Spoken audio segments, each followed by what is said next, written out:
All right, folks, welcome back to the Spiritual Formation for the Family podcast YouTube channel. We got it all going. I have a good friend with me today. We are in very close proximity to each other right now. He's in my bubble. Yes, you're in my bubble, I'm in your bubble. And I don't do the whole bubble thing, man. I try to keep the bubble. I try to keep my bubble. About here. Yeah. I'm with you. How you doing today? I'm doing great, Duane. I'm with Duane Stark. So this week, see, I just said it again. When I'm in these conversational things, I do the dang, what do you call those things? In speech class. Yeah, I don't know. The The double clutches. Yeah, is that what it's called? Double clutch? No, that's when you say, like when you say. Oh, well, I get stuck sometimes. We are in our last week of our generosity practice from practicingtheway.org. I just did it again, and now you're looking at me. See, I brought attention to it. We might have to do some editing this time. I was just looking at you. No, you didn't. You totally were looking at me because you heard it. We are in our last week of practicing the way, the generosity practice. We hope that it's been good for you. One of the things that we want to do this week, because the session is basically best practices, if you are a Jacksonville native, if you're a Central Baptist Church member, we want to equip you with some resources that are going to help you know where you can give and be generous to. So we obviously think that giving to your church is a good place to start, but I also think that it's really good to branch away from there. So Duane Stark, here with you. We're here together. Thanks for having me.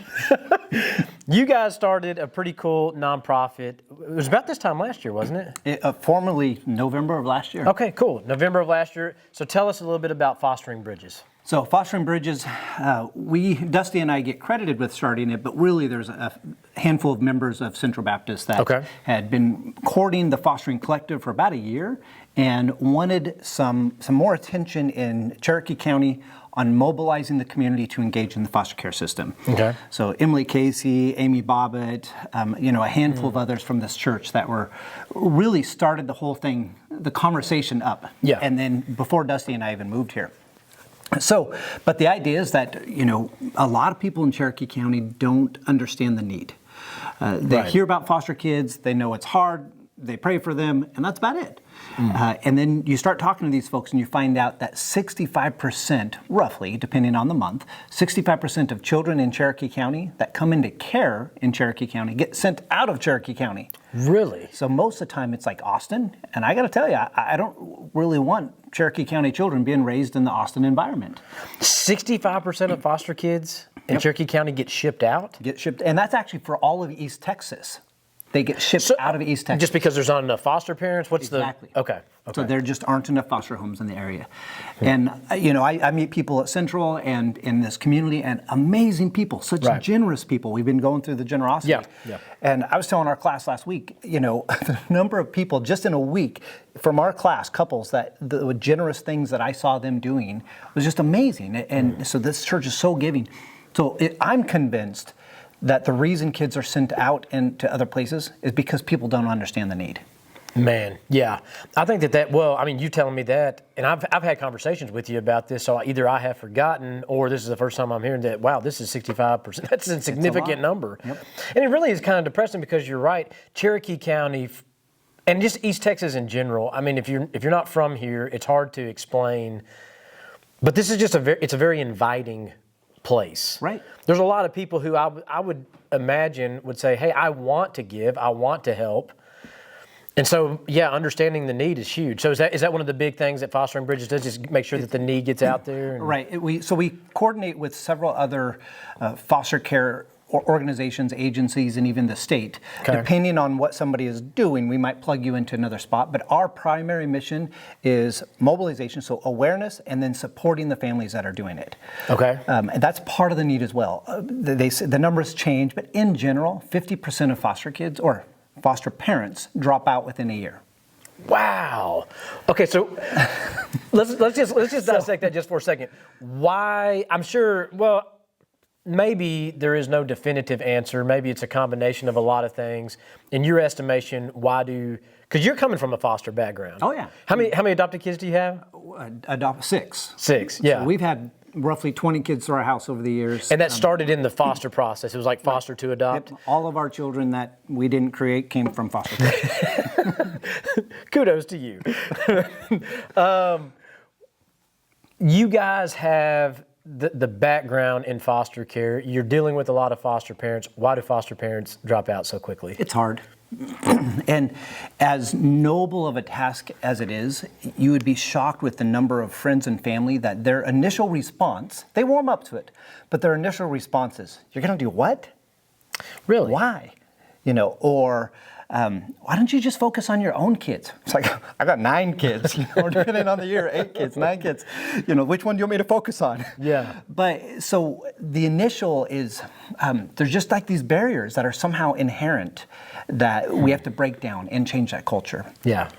And so it's tough. One of the things that we want to do in Central, since we've been doing this last year, we're watching Central wrap their arms around, families where, you think like when you had a baby for the first time. Yeah. Your church family is all over, like there's a meal train, there's all kinds of stuff, there's not weddings. You don't think baby about showers. that with foster care though. Right, and foster care, all of a sudden it's like, whoa, I had 2 hours to prep for this kid, and I didn't realize they were coming with a brother too. We had 9 months, yeah. Right. Wow. I didn't think about that. That is a really interesting point. Yeah, Courtney and I had 9 months, all 3 of our kids. We had 9 months to prepare. The church welcomed them because the church had 9 months. But yeah, Ben and Emily Casey, for example, they might have... They go through classes and they prep. Yeah. But then they're waiting and they don't know. And then all of a sudden, boom, it's like, hey, can you take a kid tonight? Does that really happen? Oh, yeah. So you can wake up one morning, no foster child, go to bed that night with a foster child? Yes, our family, a couple of years ago, in 24 hours, we went from 5 children to 9 children. In 24 hours. Golly, what kind of stress was involved with that? A lot. So that's the sort of thing, though. So there are people that God has blessed and given them passion and equipped them to do this. But even in that, it's easy for them to get tired and worn out. So to have friends and family that are praying with them. One of the things we do with Fostering Bridges, we have Dusty leads a mom's support group. I lead a dad's encouragement group because, dads, we need to be encouraged, not supported. So, I'm with you. Semantics are important. Yeah. So, just someone where sometimes it just sucks. And to have somebody that you can say that to without offending people is good. So encouraging them, walking with them. How many foster parents... You just said something I thought was really interesting. I know we're kind of breaking away from, how can we help? But I'm just interested, how many foster parents feel a sense of shame that they know what they're doing is hard and they don't necessarily like the hard? Oh. Does that make sense? Does that question make sense? Yeah, I've been for years now saying someday I'm going to write a little ebook or something called "Don't Call Me a Saint," because there are days. People are like, "Oh, you have all these kids. You're such a saint." It's like, well, no, I'm just obeying God's word. And some days it's just really hard. Yeah. And some days I don't want to do it. And there's some shame associated with that. I'm sure that Satan will do anything someone's like, he can. "You're such a saint," and you're like, you weren't at my house this morning getting ready for church. But let me say this though. As hard as it is, it's worth every single moment of it. Okay. I've had people tell me, I couldn't let go. Well, first of all, sometimes you're excited to let go. We had a kid come through our house one time where it was just like, thank you, Jesus, that he's moving on. Yeah. And then sometimes it's devastating. And so I remember one of the placements that God brought back a couple of years later, but when she left, my wife was weeping like almost every night. But the night she came to us, her parents it was 20 degrees out and they were sleeping under a bridge. And all I have to do is picture that 5-month-old under that bridge, and I will take every minute of that pain in order to save them from that. Yeah. But these are the conversations that we hope to have. We want to make sure people are aware, and once they're aware, they're like, "Well, tell me, why is this happening? How does it go?" And so when we start talking through that, well, how can somebody help? Is it appropriate for them? Is it appropriate for their kids? Maybe they're better at making cookies than taking in kids. Maybe they're better at doing respite care for a night or two. There's so many different ways that as a community we can wrap our arms around these families and support them and walk with them and walk with these kids. And it's not just open your house and open up your bed. And so that's our goal, is to have these conversations, to encourage people to, open their eyes so they can get involved. So let me, kind of what I'm hearing you say, and you tell me if I'm on the right track here. If I'm listening to this and I think to myself, I really want to help with this foster care, I'm going to go ahead and call it a crisis, 65% getting shipped out of Cherokee County. And another thing about that too, I would imagine if they're getting shipped outside of Cherokee County, that's further separation from their families, which may or may not be a good thing or a bad thing. Well, I don't know. It makes it hard for their families to visit, but imagine you're a teenager. The first 2 days you might be happy to be away from your parents, because every teen, even in healthy houses, like a day or two away from their parents. And so, but then all of a sudden you're like, wait, I don't get to go to my high school anymore. I didn't think about that. Wait, so now you're like doctors. I can't be on my soccer team anymore. Right. Like all of those things. Like you're just ripped out of your entire world is ripped away. It's not just one thing that changes. Everything changes. And even just that one thing being taken out of your home or being separated from your family, that is huge. And so to take the next step of having to take that child and change school districts, that makes so much sense. So this is a crisis. It is. So if I'm listening to this and I'm thinking, wow, I really want to help. One of the things that Fostering Bridges does, it sounds like, is just you guys provide wisdom for the people to help them understand, hey, where do you fit into all this? Right. Yep. Okay, so I'm also sitting here listening to this and I'm thinking, hey, I have done my homework the last 3 or 4 weeks. I know where my margins are. I know what I can give extra and things like that. Is there a financial need that can be met with Fostering Bridges? Absolutely. And we had one donor, which was fantastic this last year, that gave us the ability to say yes to some things when we first think of them, and then we take on additional ministries as more resources come in, which was really, really cool. Yeah. But there's a lot of just tangible things we do. Journey bags. That was a really big thing that we took on this last year, where all of East Texas, when a child comes into care, the legislature says you can't move their stuff in a trash bag. Unfortunate that the legislature would have to say that. But there used to be this sick joke about, like, you can tell the foster kid because he has all of his goods packed in his trash bag. So now when they change locations, they have what's called a journey bag. We provide those for the entire East Texas area. Fostering Bridges does? Fostering Bridges does. Wow. And we put these cards in those, that people have prayed over, hand autographs saying, hey, we're praying for you. It has some scripture in there, that sort of thing. So we provide all those for all of East Texas. And we had a person from our church that went ahead and wrote a check for 6 months worth. Oh, wow. That was about 8 months ago. You hear that, folks? A 6-month check 8 months ago? Let's do the math. So there's a tangible need there. Things were graduation gifts. You think, how many, I graduated 2 kids this year. The number of people that sent them gifts or money and that sort of thing, awesome. Yeah. Well, guess what? When you're a foster kid, you don't necessarily get that. And so Fostering Bridges, in this area, I think there were 22, 23 kids. We had gift cards that we were able to provide for all of them. Oh, man, that's cool. Last year for Christmas, 22 kids. Between your class and our Sunday school class, we took on 22 kids that we bought Christmas gifts for. Yeah. And the lower limit was like, hey, let's shoot for about $50. Most of the people spent $200 or more. Okay. This year, that list has come and gone again. It was a smaller list because there was a change in agency on how we did that. Okay. But so your class may not have seen that list because my class snatched it up. We didn't even get the list. So there you go. Yep. Generous people, man. That's good. It is. And so there's always things like that. And then there's generic things like awareness. So we had a member of our community that doesn't go to Central but plugged in at a different church who said, hey, we want to help you raise awareness. And she basically planned and hosted an entire 5K race that we did. Yeah, how'd that go? Fantastic. Cool. We capped out with the number of people we could have. Oh, wow. It was really cool. Man, very cool. So there's always things like that. There's a huge thing I've been praying for. And this is about time. And then if we get the people, then it'll be money.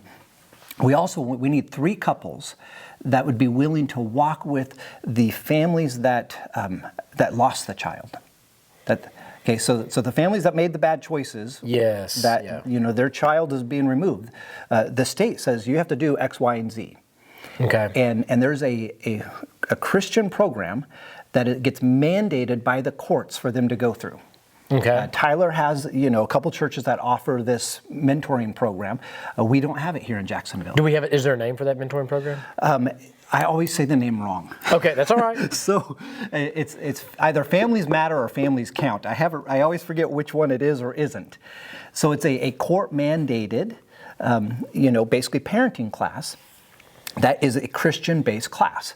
And so what I'm praying for is that we have 3 couples. We have 2 that have expressed interest, but I'm praying for 3 couples. So when they do these classes, if somebody needs to bail or is sick, or they can kind of rotate with it. And then 3 couples that we can then send to the training for it, that they can come back and do that.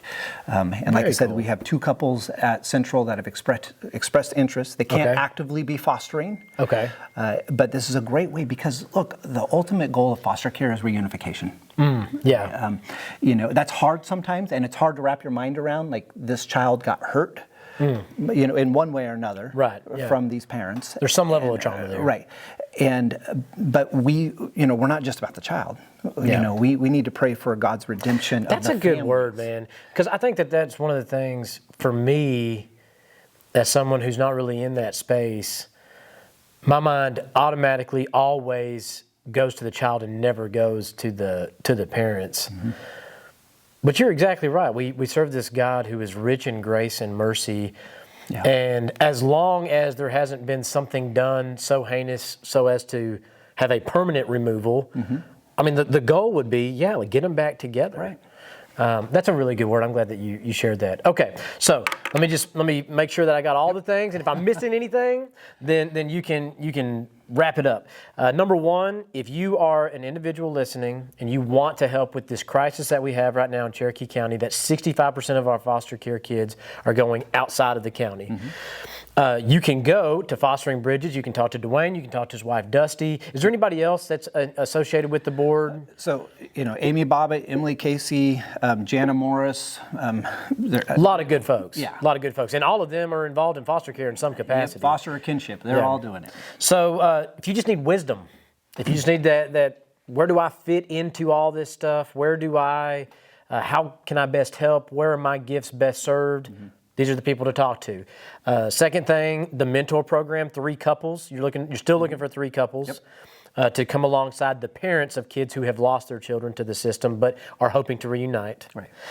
The care bags and gifts for graduating seniors and other things like that. That is a financial way that people can help serve Fostering Bridges. Is there any other financial things that come into that? Well, it's ongoing. I mean, we have, some staff, we have everything from websites that you pay for, all the stuff that's not exciting, but, your domain, your print materials. It all costs money. Your T-shirts, all that stuff costs money. So cool. If somebody wants to earmark it one direction, like the Journey bags, then that's great. Okay. If they don't care, well, let's say this. It I think that it is good for us to acknowledge that there are some designated items that are nice, but as somebody who works with a church, I always like just hey, here is the money. Would that be something that you would prefer, that people not necessarily earmark it, or would you prefer that they earmark it to the place that they... My preference is that it's not, Okay. because we never know when someone's going to come up with an idea and that's just fantastic. Right. And so, last year we did Princess Day, where we had 150 dresses donated for these foster daughters and moms, and so foster parents, all these young girls and women that they basically got to be doted on for a day. And man, that's they got cool. to take dresses home, and they were trained by the USA ambassador queens from Texas came Really? and showed up and did their makeup and hair. I didn't even and hear walk. about this. I bet that's pretty cool. It was cool. That's awesome. But that wasn't something that we sat down and said, hey, let's do this someday. Yeah. And so having resources, because there was one donor who was like, hey, use this where needed, and it made it so we could say yes to that. And then the outpouring of support that came in ended up covering it. Yeah. But we were able to say yes from the get-go, because it wasn't we'll do it if we get money. Right. Yeah. Yeah. So for people who are listening, if you have a 501c3 and somebody donates, but they earmark that to a specific thing, then you can't use it for anything else. It is locked into whatever that thing was earmarked for. Yeah. And you guys having a lot of accountability with y'all's board and y'all's ties to different churches and things, I know that y'all have a lot of integrity with that. So if somebody comes in and earmarks something, it's not. I'm not trying to dissuade people from earmarking necessarily, but I am trying to encourage people. Hey, you've got a great program. Fostering Bridges is a great thing. We trust y'all. So let's trust y'all with the gift and let y'all then go and distribute that as they can as look the at our need books comes in. anytime they want. And you can look at the books anytime you want. All right, so cool deal. So if you need wisdom, these are the people to talk to. If you want to be a part of the mentor program, these are the folks to talk to. And then there are financial needs. So if you are looking at your margins and you're saying, hey, I've got excess here, I have an abundance here, where does God want me to use it? Fostering Bridges would be a great place. Yep. And the website's invest real in. complicated, fosteringbridges.com. Ooh, Fostering Bridges, that is complicated. You know, I can't spell anything. I've got a third grade education, Yeah, so you I mean, got a that's true. I have a wife and an iPhone, so we can figure that out. There you go. All right. Well, we appreciate it. Duane, thank you. Thank you for everything that you're doing, and we'll talk to you later. Thanks for having me. All right, man.